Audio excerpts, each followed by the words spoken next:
Hey Lifers, Dustin here, and today I want to continue Conference Realignment Month on Saturdays by putting out a video talking about what if the Big 12 broke up?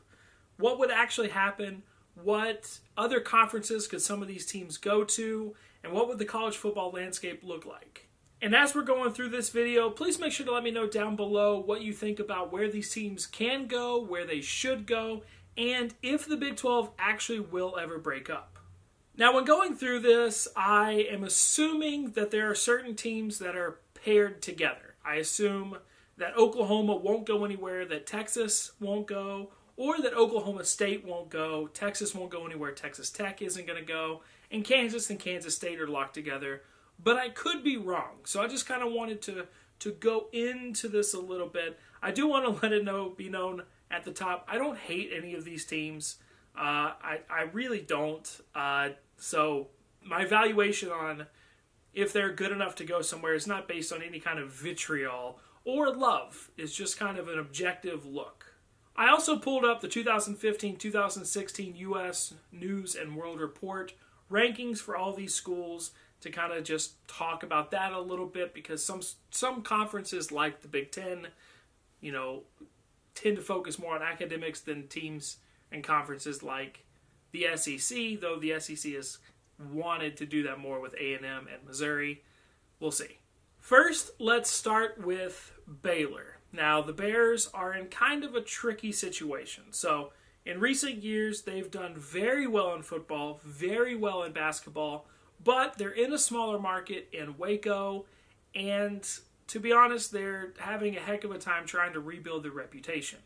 As a private Baptist school, I'm not really sure where Baylor fits in exactly. I'm not really sure that their academics are good enough that the Pac-12 or the Big Ten would be interested in Baylor by itself as a brand, unless it was kind of tagging along with other schools. And I don't really feel like there's any interest in the SEC or the ACC to take them.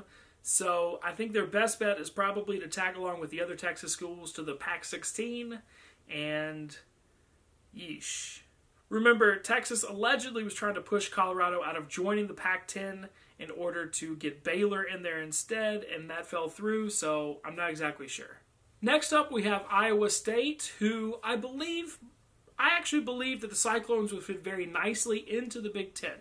They're an AAU school, so their academics are good. They have a really good basketball team, and their football program has an upside to it. Certainly more than Rutgers does. Now, the problem is Iowa is in the Big Ten. They probably have a recruiting advantage over Iowa State by being in the Big Ten and being the brand of the state or the big brother or whatever. And they would not want Iowa State to join the Big Ten, so they would block them.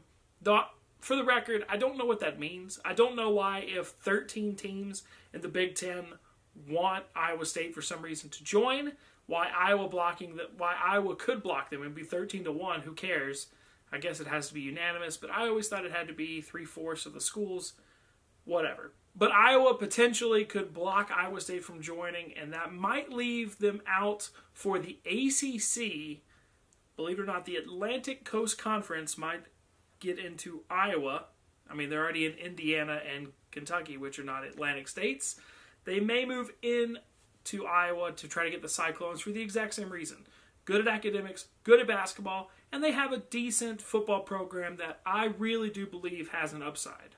The problem would be if the ACC is trying to switch their focus from basketball and just expanding the market to trying to become a powerhouse football brand. Iowa State doesn't really deliver in that, and I don't really see much interest from the Pac-12 or the SEC for the Cyclones.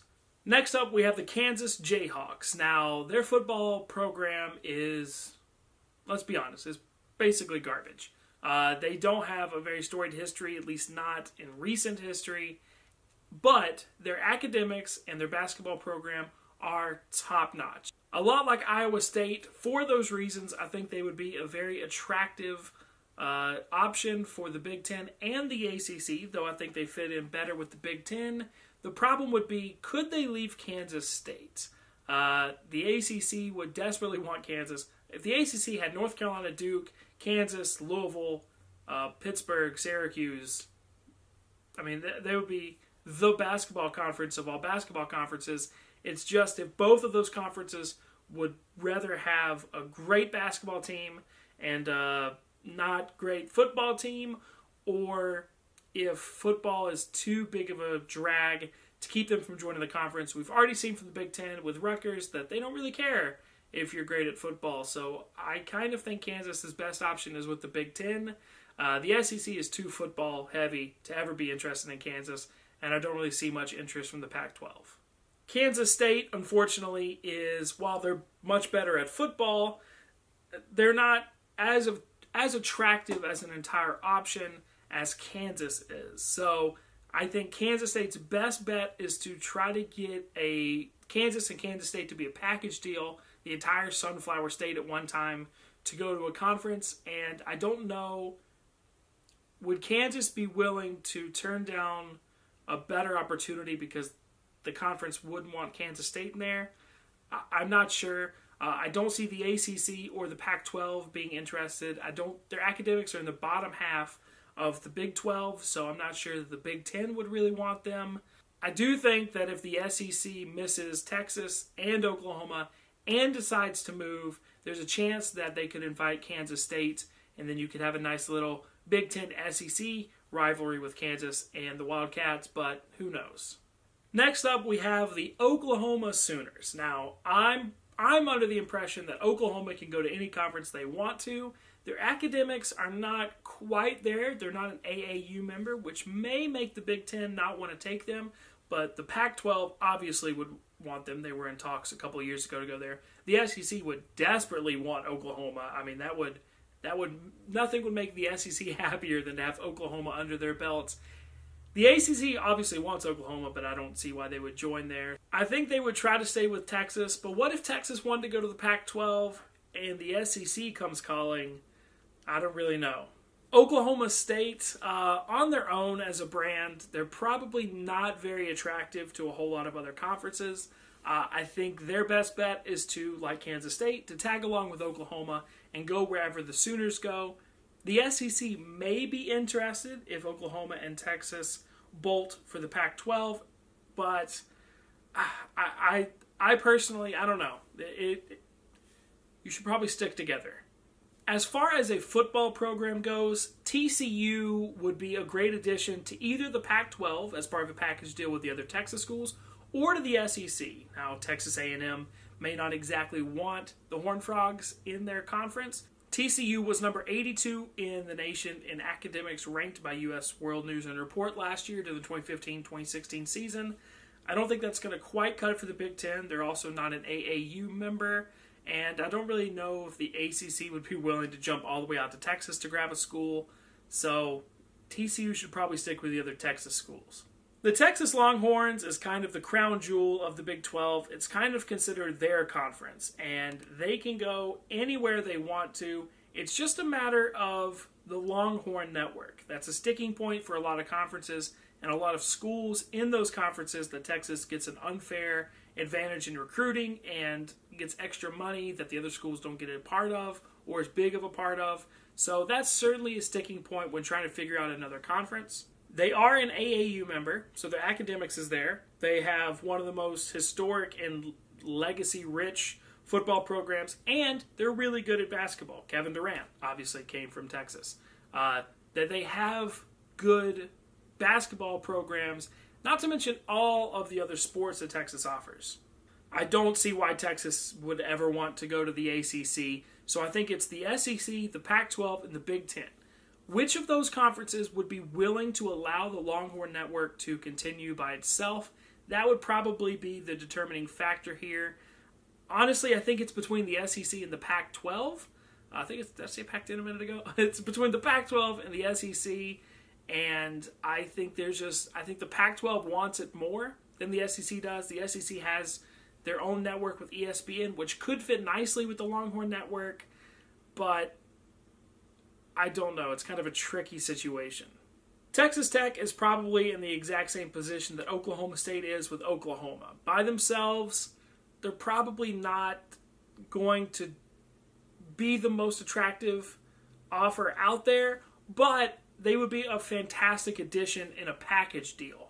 I don't see any interest in the ACC. Their academics probably aren't good enough for the Big Ten. So the SEC, I think, would probably want to add TCU before they added Texas Tech. Though, I could be wrong. Texas Tech is on the opposite side of Texas from A&M. So you would have kind of a bigger footprint there. But just a gut feeling, I feel like they would want TCU before they would add Texas Tech. I don't have any reason to believe that. That's just something I feel. So I think their best bet is probably to tag along with Texas, probably to the Pac-12. Last but not least, we have the weirdest team in the Big 12 in West Virginia. Now, they have a very, very history-rich football program. They have a really good basketball program coming from the old Big East. They have a geographic advantage of dominating that entire state. So you would think they would be like a really attractive school for somebody to come and snatch up. Problem is, apparently their academics aren't quite up to snuff for what teams in like the Big Ten or the ACC were looking for. And probably now that we've moved into this kind of 21st century, what the SEC is looking for. I think the big interest here would be between the ACC and the SEC. The ACC, I think, would win out. They already have Pittsburgh and Virginia Tech, which are built-in rivalries for West Virginia. They already in their footprint. I'm going to give the nod to the ACC, even though they, from what I understand, flirted with West Virginia a couple years ago before the Mountaineers went to the Big 12. The sticking point was academics. If everything is splitting up and the world is caving under your feet and you need to add an extra team, this kind of hinges on the Notre Dame question, but I think the ACC would probably take West Virginia. So to recap, I think that the Pac-12 becomes, finally, after a couple of years of talking about it, the Pac-16 with the addition of Texas, Texas Tech, Oklahoma, and Oklahoma State. That's what I'm thinking. Right now, I would put West Virginia in the ACC, but honestly, I am not confident about that. Unfortunately, that leaves out Baylor, Kansas State, and TCU, who I'm just kind of sliding into the American Conference. I'm not confident about that. I feel like somebody would want all of those teams, but I'm just not sure who when we're trying to figure this out. And of course, this is just my take on everything. I don't know what's going to happen. This is just kind of how I see it. If the Big 12 split up, and there's a bunch of scenarios. I can see Texas and Oklahoma just cutting ties and going to the SEC in what would be the greatest conference coup of all time. I can also see, Kansas and Kansas State going to the SEC or going to the ACC while everything else kind of crumbles around them. There's a lot of scenarios in this. Let me know what you think about what I said, where these teams are most likely to go to and where you want them to go to, and answer the biggest question of all. Do you think the Big 12 is going to split up? Do you think that this conference that seems, from the outside at least, to be held together by 10 teams who all seem pretty suspicious of each other, to be honest, do you think that they can stand past the, I believe, 2025 grant of rights agreement between all the teams? Let me know. Thank y'all so much for watching. As always, if you enjoyed this video, please make sure to give it a big thumbs up. You can also click the circle with the trophy in it right there to subscribe, or watch other college football content that I've made over there to the right. Thank you so much for watching, and as always, until next time. Because some conferences like the Big Ten, tend to focus more on academics than teams and conferences like the SEC, though the SEC has wanted to do that more with A&M and Missouri. We'll see. First, let's start with Baylor. Now, the Bears. Hey, Lifers. Dustin here, and today I want to continue Conference Realignment Month on Saturdays by putting out a video talking about what if the Big 12 broke up? What would actually happen? What other conferences could some of these teams go to? And what would the college football landscape look like? This won't go, or that Oklahoma State won't go, Texas won't go anywhere, Texas Tech isn't going to go, and Kansas State are locked together. But I could be wrong, so I just kind of wanted to go into this a little bit. I do want to let it be known at the top, I don't hate any of these teams. I really don't. So my evaluation on if they're good enough to go somewhere is not based on any kind of vitriol or love. It's just kind of an objective look. I also pulled up the 2015-2016 U.S. News and World Report rankings for all these schools to kind of just talk about that a little bit. And as we're going through this video, please make sure to let me know down below what you think about where these teams can go, where they should go, and if the Big 12 actually will ever break up. Now, when going through this, I am assuming that there are certain teams that are paired together. I assume that Oklahoma won't go anywhere, that Texas